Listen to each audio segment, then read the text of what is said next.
Bilangan 14. Lalu segenap umat itu mengeluarkan suara nyaring, dan bangsa itu menangis pada malam itu.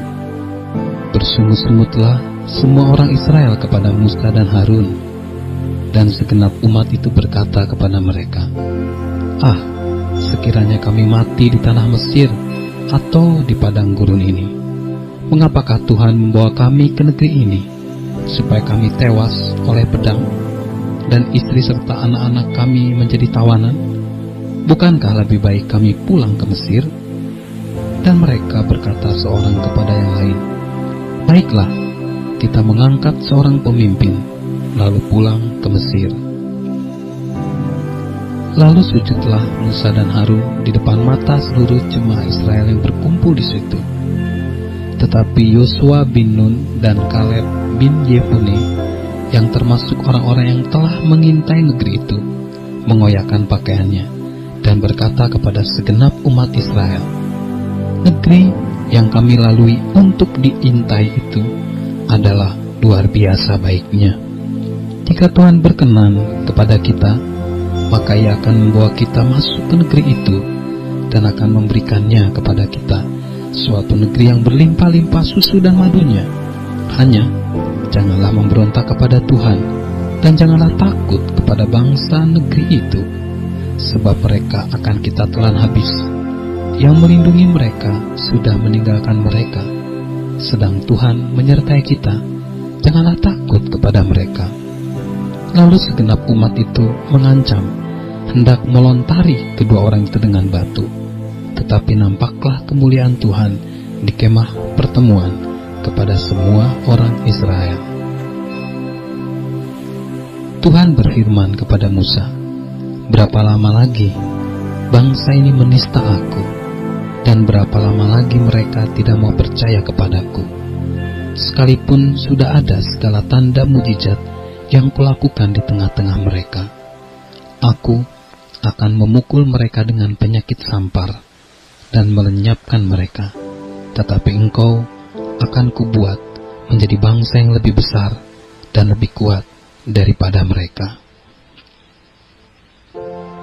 Lalu berkatalah Musa kepada Tuhan, "Jikalau hal itu kedengaran kepada orang Mesir, padahal engkau telah menuntun bangsa ini dengan kekuatanmu dari tengah-tengah mereka, mereka akan bercerita kepada penduduk negeri ini yang telah mendengar bahwa Engkau Tuhan ada di tengah-tengah bangsa ini, dan bahwa Engkau Tuhan menampakkan dirimu kepada mereka dengan berhadapan muka, waktu awanmu berdiri di atas mereka, dan waktu Engkau berjalan mendahului mereka di dalam tiang awan, dan pada waktu siang, dan di dalam tiang api pada waktu malam.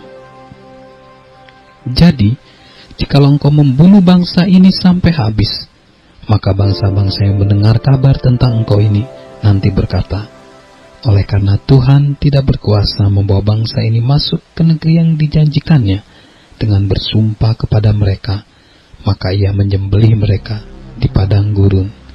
Jadi sekarang, biarlah kiranya kekuatan Tuhan itu nyata kebenarannya, seperti yang Kau firmankan. Tuhan itu berpanjangan sabar dan kasih setianya berlimpah-limpah. Ia mengampuni kesalahan dan pelanggaran, tetapi sekali-kali tidak membebaskan orang yang bersalah dari hukuman. Bahkan Ia membalaskan kesalahan bapa kepada anak-anaknya, kepada keturunan yang ketiga dan keempat.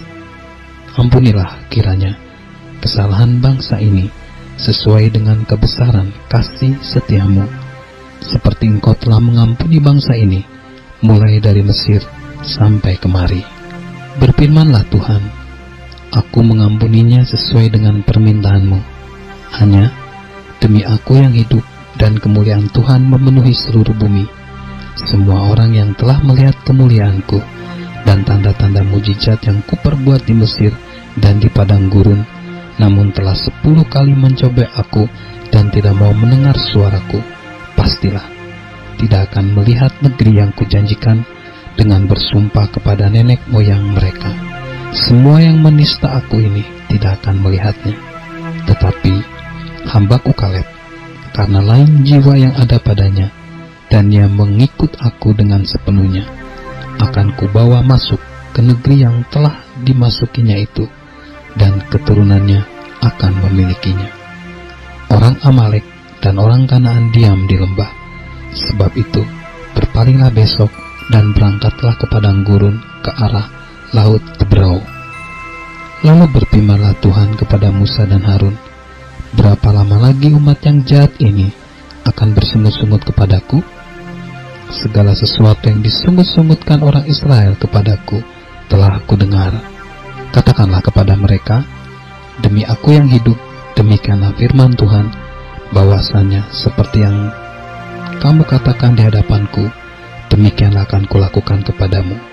Di padang gurun ini, bangkai-bangkaimu akan berhantaran, yakni semua orang di antara kamu yang dicatat, semua tanpa terkecuali yang berumur 20 tahun ke atas, karena kamu telah bersungut-sungut kepadaku, bahwasannya kamu ini tidak akan masuk ke negeri yang dengan mengangkat sumpah telah kujanjikan akan kuberi kamu diami, kecuali Kaleb bin Yefune dan Yosua bin Nun. Tentang anak-anakmu yang telah kamu katakan mereka akan menjadi tawanan, merekalah yang akan kubawa masuk, supaya mereka mengenal negeri yang telah kamu hinakan itu. Tetapi mengenai kamu, bangkai-bangkaimu akan berhantaran di padang gurun ini, dan anak-anakmu akan mengembara sebagai pengembara di padang gurun 40 tahun lamanya, dan akan menanggung akibat ketidaksetiaan sampai bangkai-bangkaimu habis di padang gurun. Sesuai dengan jumlah hari yang kamu mengintai negeri itu, yakni 40 hari, 1 hari dihitung 1 tahun. Jadi 40 tahun lamanya kamu harus menanggung akibat kesalahanmu, supaya kamu tahu rasanya jika aku berbalik daripadamu. Aku, Tuhan yang berkata demikian, sesungguhnya aku akan melakukan semuanya itu kepada segenap umat yang jahat ini, yang telah bersepakat melawan aku. Di padang gurun ini mereka akan habis, dan disinilah mereka akan mati. Adapun orang-orang yang telah disuruh Musa untuk mengintai negeri itu, yang sudah pulang dan menyebabkan segenap umat itu bersungut-sungut kepada Musa dengan menyampaikan kabar busuk tentang negeri itu, orang-orang itu mati kena tulah di hadapan Tuhan. Tetapi yang tinggal hidup dari orang-orang yang telah pergi mengintai negeri itu hanyalah Yosua bin Nun dan Kaleb bin Yefune.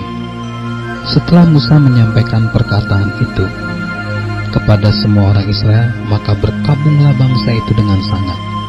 Dan keesokan harinya, bangunlah mereka pagi-pagi hendak naik ke puncak gunung sambil berkata, sekarang kita hendak maju ke negeri yang difirmankan Tuhan itu. Memang kita telah berbuat dosa. Tetapi kata Musa, mengapakah kamu hendak melanggar titah Tuhan? Hal itu tidak akan berhasil. Janganlah maju, sebab Tuhan tidak ada di tengah-tengahmu, supaya jangan kamu dikalahkan oleh musuhmu.